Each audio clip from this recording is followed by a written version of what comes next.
Hi again then guys, and welcome to another installment of Beards and Cars. For those who haven't checked out an episode of this series before, it's basically my podcast style discussion series where we have longer episodes. You can get more in-depth into the discussion in the comments, in the video. Sometimes it's a countdown, a best of, worst of, that kind of thing. But for this one, this is a community suggested topic, and it's a very broad one, more of a conceptual topic rather than a strict top 10 or top 5, but it's one which I think is definitely worth talking about because it kind of ties in to the discussions that we often have, both in Beards and Cars and just in comments in general, about the way culture in gaming, and specifically when it comes to racing gaming, is headed. And that particular topic, as of course you saw from the thumbnail, from the title, is cars being removed. In particular, really well-loved, really good cars being removed from certain racing games. And basically, as a general rule, every racing series, every racing franchise does this. Of course, I have entire review series on this channel based around that concept. Stuff like my reviews for Forza 2, Forza 3, Forza 4, Gran Turismo 2, 3, 4, 5, because each of these franchises, others too, Project Gotham, Test Drive Unlimited, even newer ones like Assetto Corsa or Project Cars, the first game or the second game in the franchise will have cars that the third and fourth don't have, sometimes even the first compared to the second. So, although the topic as a whole is a very broad one, it could be discussing why does that happen, will it continue to happen, is there any chance of it happening less? You could take the topic in a number of directions, but in particular, I wanted to cover some of the simplified bases of the discussion, why it happens for instance, will it continue to, some of the best and worst occasions where that's happened, and also I'm going to make a bold, specific prediction for the future based on the way I think things are heading. Now, the reason why this happens, the reason why you see stuff like the Chrysler ME412 getting left behind in Forza 2, or why the Ford Model T gets left in Gran Turismo 4, or why the Audi A4 touring car gets left in Test Drive Unlimited 1, etc., etc., is primarily due to licensing. Now, that is by far the biggest reason that I'm aware of, but there are arguably other less substantial reasons. For instance, the tone of the game.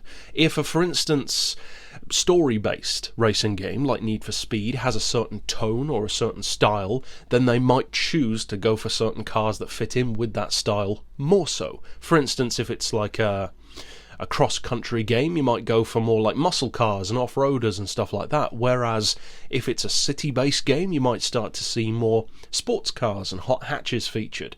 That can happen, and often you could argue it does happen, but that one's more open to interpretation, since most racing games don't necessarily have a tone as such. Gran Turismo, for instance, it doesn't really have a tone, it's just a new variation on the theme. Forza is the same. Project Gotham even is the same. There's no real story behind it. So that can happen, but it's arguably not the primary reason. Now, the reason why I think it's unfortunate is very obvious, and it's the same reason why you do. Because we love those cars and we don't want to see them get left behind. Likewise with racetracks. But the funny thing with racetracks or circuits is often a track which we love, which does get left behind, will more often than not even be a real circuit anyway. Something like the King Cobra track from Forza 2. Why was that left behind? As far as I'm aware, it's not a real track, so it's not like they have licensing issues on those circumstances. Then you could argue it's more so like what I said about the tone of the cars, because if they choose that certain tracks are more in line with the tone of the game, or maybe that the track wasn't popular in the previous one, then they might choose to prioritise. Maybe a particular track is very difficult to render because it's so big or so technical or has so much scenery going on. That could happen too. Now, of course, with certain tracks it could be licensing, real-world circuits for instance, but with fictional ones, not so much. Now, as far as whether or not this is going to stop, absolutely not. It's most definitely not going to stop. Every racing game and every franchise is going to continue to do this. They still are. If you compare an ultra-recent example, Project Cars, there are tons of cars in the first game that are not in the second. Now, of course, you would hope that there would be new cars in the subsequent game even, that aren't in the first, but it doesn't happen as often that way as you might hope, because for as many new cars that you get, you'll find that you actually lose a surprising amount of the older ones. Now, you can look to any of my Forza review series, be it 2, 3, 4, the first game even, and see the evidence of this. There are tons of cars which would be extremely useful now, but just are not in the game. Now, to get to my prediction as far as the future, this is something which kind of worries me, but I would not be at all surprised if this prediction turns out to be true, because I'm seeing evidence and inklings that this could well be the case within the next, say, decade, if not sooner. And that is that as recently as something like Forza 4, for instance, a game which had DLC, multiple DLC packs, then online connectivity, online racing, etc., the advent of that style of game is different to something like Gran Turismo 4, where it was a complete game, you were ready to go, no patches, no updates, no DLC, it was a complete game. And consequently, you can still go back to it now as a 5-year-old kid who's never played it before and get the exact same amount of enjoyment that we did when we were a kid and first played it around 2004-2005. That's the beauty and the simplicity of a 100% complete game. Now, an argument can be made that DLC and updates can be a good thing, and I'm not saying that they're not. In fact, in my episode of this series, I believe I went fairly in depth into my concept for a racing game that I would like to make, and I would still like to make it. I may even try to crowdfund it one day. But my idea for a game is a game that would never have a sequel. Now, for a marketing point of view, that's not a good idea, but that's the point. I wouldn't make this game because I needed the money from a sequel. It would be the kind of thing that I would have the money to develop it, and then it doesn't particularly matter how many people buy it. Kind of like Kaz's original philosophy for Gran Turismo, and any of you who are familiar with that will know what I mean. Now, my idea for that game would be to make a game that is very large at launch, but then gets bigger every 6 months, so that in effect it kind of becomes a sequel, but still within the first game. Some of that would cost, and some of it wouldn't. For instance, monthly car packs that don't cost you anything, but then every 6 months there could be like a $5 or $10 massive career expansion, which would in turn keep you going and keep you interested for another 6 months. Now, that as a concept proves that even I agree that updates, DLC, patches, they have their uses. And of course, with consoles that are more powerful, more technically advanced, with games that demand more of the console, patches in particular do make more sense now, because let's be honest, Gran Turismo 4 or an older Forza game on the 360, they don't require anywhere near the kind of power that games do now. Even something like the Xbox One, it sometimes struggles to run Forza Horizon 4 because it demands so much of the console. It's a 4K game, there's a lot going on visually, physics-wise, etc. So, of course, patches are more justified now than they were before. Games did used to crash, but the funny thing is, nowhere near as often as they do now. And that's partially due to the discussion that we've had before about how technology is being intentionally made to break these days. If you compare, for instance, a modern drill from like a DIY store, and then compare that to a 40-year-old drill that a guy would have used to build a house back in the day, that drill will still be going fine. The new one will last a couple of years at best, because things aren't made to last anymore, they are made to require the consumer to return. But that's of course an entirely different discussion. Now, my prediction is based on the fact that there are 2 games in particular that have proven this to me. Test Drive Unlimited lost its funding, basically, with Sega, I believe it was, going down. That means that DLC support for both the first and second game is gone, as far as I'm aware. If you have the DLC, then you've still got it. If you lose it, it's gone. And there might be 1 or 2, obscure ways that you can get it back, but generally speaking, you can no longer access it. Then, more recently, this worries me more, Forza 4. You cannot download any of the DLC packs from Forza 4 anymore, and one of the reasons why is licensing. because cars and manufacturers that were licensed then are not necessarily licensable now. Maybe they're not around, maybe they don't want to be in the game. For instance, the Spa Dakota Tronca, the Devon GTX, a few others too. So in that kind of circumstance, why does that worry me? Well, the reason why it worries me is because of the way games are heading. DLC, patches, updates were introduced as a kind of promising concept, but let's be completely honest here. What they have become is a money-making scheme. Season passes, loot crates, we've discussed this before as well, but it is relevant to the discussion. They are all ways of making extra money, and 9 times out of 10, they have nothing to do with the fact that the game needs them. It's just a way of making money after release. And in a culture and a climate where people are more negative about products than they ever have been, even myself, although I would say that mine are based on the fact that the products don't work as they're intended to, rather than the content itself, people just don't have the loyalty anymore to a brand, or to a specific type of product, like Gran Turismo 4 as an example, or an older Forza game. So with that in mind, I think that the way things are heading is that within the next few years, you will buy a racing game.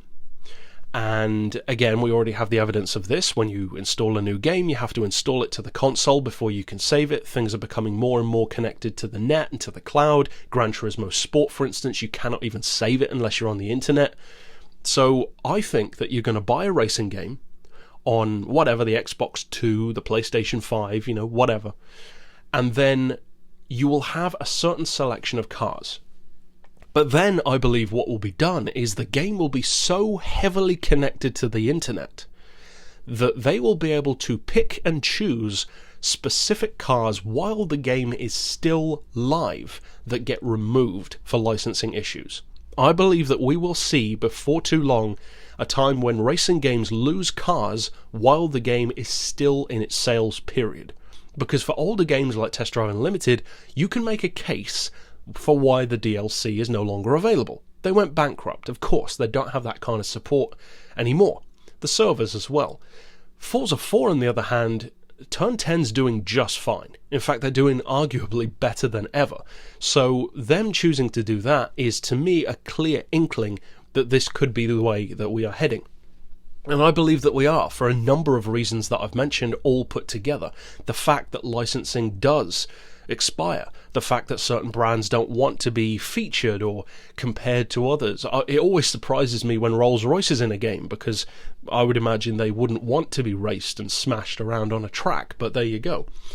So combining that, those licensing issues, which are never going to stop, that's always going to be a thing, combining that with the ever-growing market for DLC and updates and patches and season passes and loot crates and completely unnecessary purchases in a game which totally market themselves toward younger players who use their parents' credit card to download stuff that they don't need because of, as we've mentioned before, this whole concept of pay to win instead of play to win.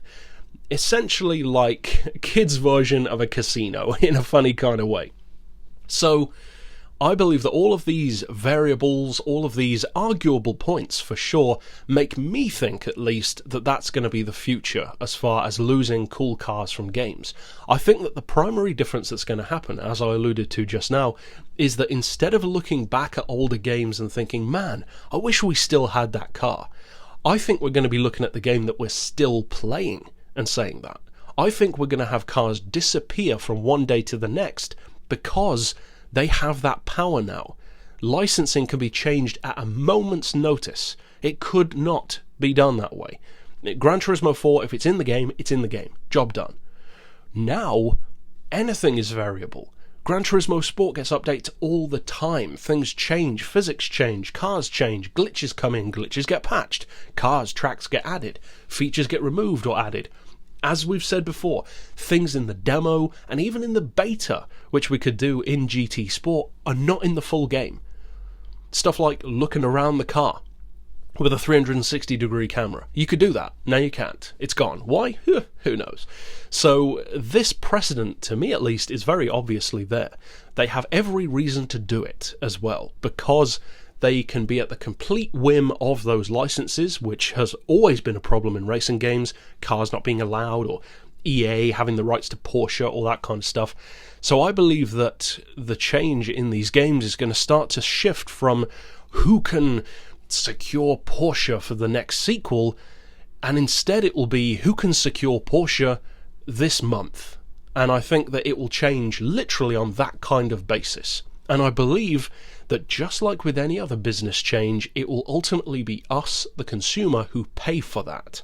We will be the ones who have to put up with cars inexplicably being removed for reasons that the majority of us don't agree with or understand, and you have to pay to bring them back, no doubt, pay for the updates, the DLC, and of course that will depend on the individual, not necessarily ethics, but the policies, if you will. Like Gran Turismo Sport, for instance, they don't charge for the updates, so, who has a problem there anyway?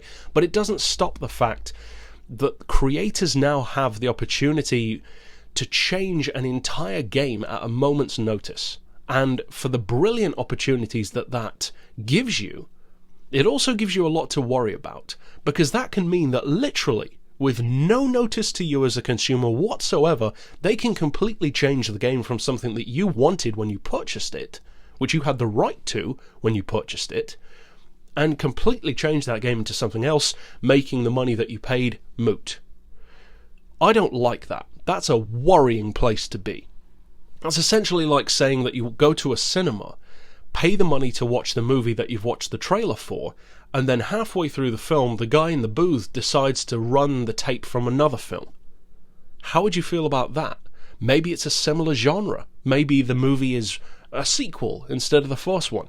That's not what you paid to be there for. So if games start doing this, initially there will be a lot of angry people. But the thing that annoys me the most is that if what I'm predicting does happen, that we get these fluid licenses with cars coming in and dropping out literally in a live way, instead of with older games in the series, I think that people will do what people always do.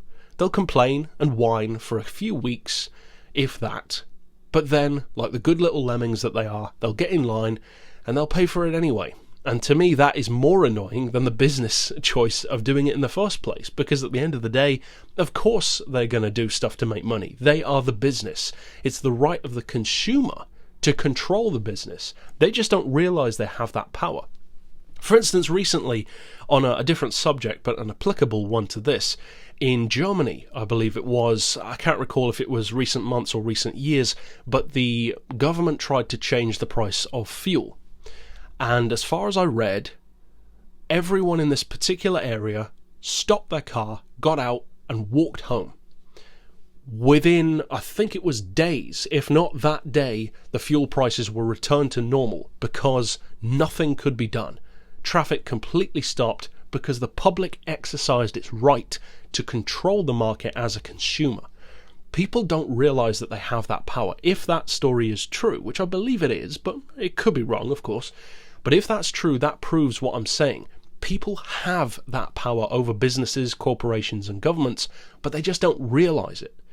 And unfortunately, although you could definitely say that there are far more important things to use that power for than games, which is absolutely true, we just so happen to be discussing games on this occasion, and 9 times out of 10, I mean, look at the way YouTube's going. Logan Paul, he doesn't care what age range is watching his videos, because the younger the better. He knows that stupid kids will get their stupid parents to pay money to buy his merch. That's just the way it works now. And what happens? Does he become a laughingstock, as he would have, say, 10 years ago in YouTube? 10 years ago, everyone would have been parodying Logan Paul. You'd have had music videos, you'd have had Good Mythical Morning episodes about him, you'd have had PewDiePie videos. Nowadays, how does it work? Well, you have PewDiePie borderline defending him. You have people who would have never agreed with that kind of conduct now condoning it. Why? Because that's the way YouTube works now. YouTube doesn't condone it, but at the same time, they reward it, which is as good as condoning it in the first place. You make a video with a dead body in a forest, hey, you end up in the top 10 homepage, because that's the way it works now. YouTube is more concerned with making money than actually having quality content, which is why channels like mine not to be big-headed at all about it, I consider myself to be an old-school YouTuber. I run my channel in the way that my icons of YouTube do, like Rhett and Link. They are, I would say, 2006 YouTubers. Old school, where quality and content were more important than production value and clickbait in terms of selling much. Not that selling much is bad. Of course, it supports the brand. But now, with channels like Logan Paul, Jake Paul, various others too, it's 100% about the merch, and the videos are just incidental. Every video he makes is essentially just an advert. And YouTube loves that because it brings in the money.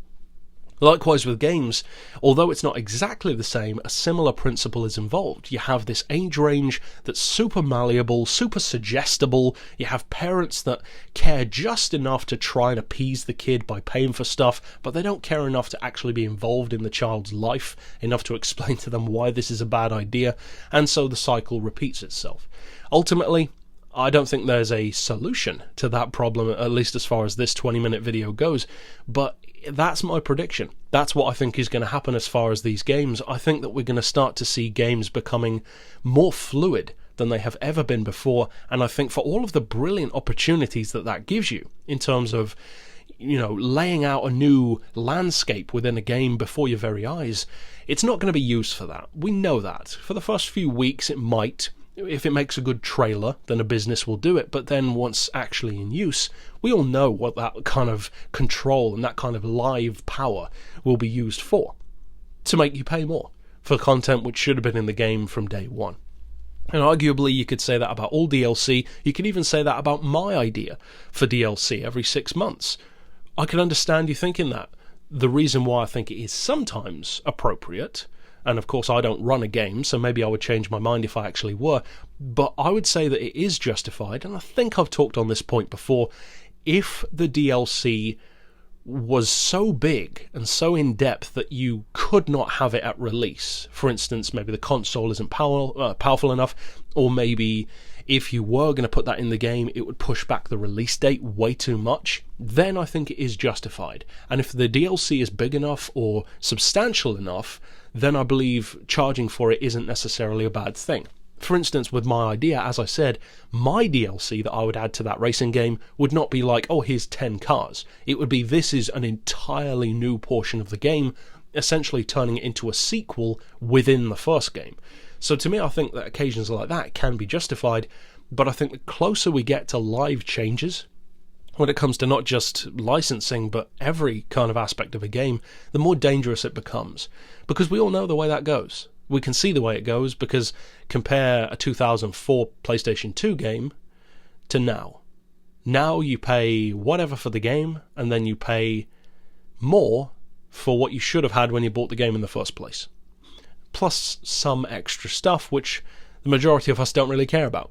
So overall, it's a problem, I think, and that is my prediction for the future. Of course, it's a very open discussion, one of our more conceptual ones, so opinions could go all over the place, of course. So I'd love to hear your thoughts down in the comments. And that's it for this installment, so I'll see you next week. And for now, as always, thanks for watching.